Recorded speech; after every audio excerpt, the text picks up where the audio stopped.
मुंबई में सोमवार को जमकर बारिश हुई। ऐसा लगा जैसे पूरी ताकत के साथ मानसून 2 हफ्ते पहले ही आ गया।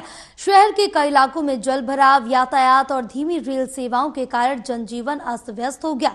इस साल मानसून की शुरुआत ने अब तक के सभी रिकॉर्ड तोड़ दिए। डेटा से पता चलता है कि ये मुंबई में अब तक का सबसे जल्दी का मानसून है। IMD 1950 से रिकॉर्ड रख रहा है। इसमें पहले 1971, 1962 और 1956 में 29 मई को मानसून की शुरुआत दर्ज की गई थी।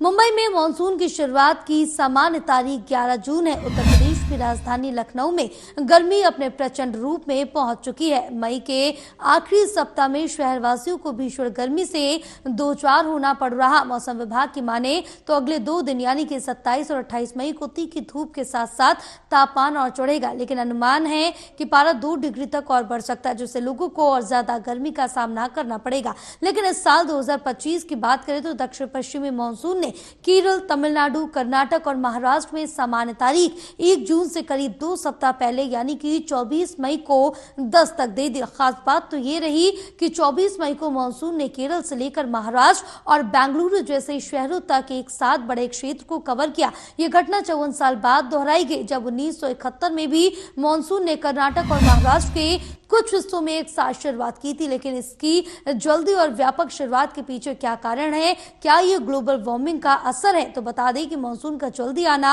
और पहले ही दिन इतने बड़े क्षेत्र को कवर करना असामान्य नहीं है, लेकिन ये बहुत ही आम सी भी बात है।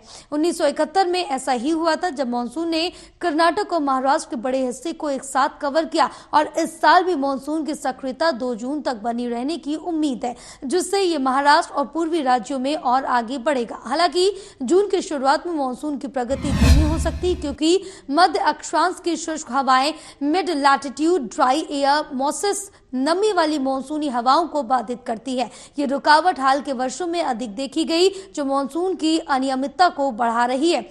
IMD के अनुसार मानसून की शुरुआत भले ही जल्दी और तेज रही हो, लेकिन जून की शुरुआत में इसकी प्रगति धीमी हो सकती है। ऐसा शुष्क हवाओं के कारण होता है, जो नमी वाली मानसूनी हवाओं को बाधित करती है। हाल के वर्षों में ऐसी रुकावटें अधिक देखी गई, जैसे 2024 में चक्रवात रेमल ने बंगाल की खाड़ी में मानसून को 19 दिनों तक रोका था।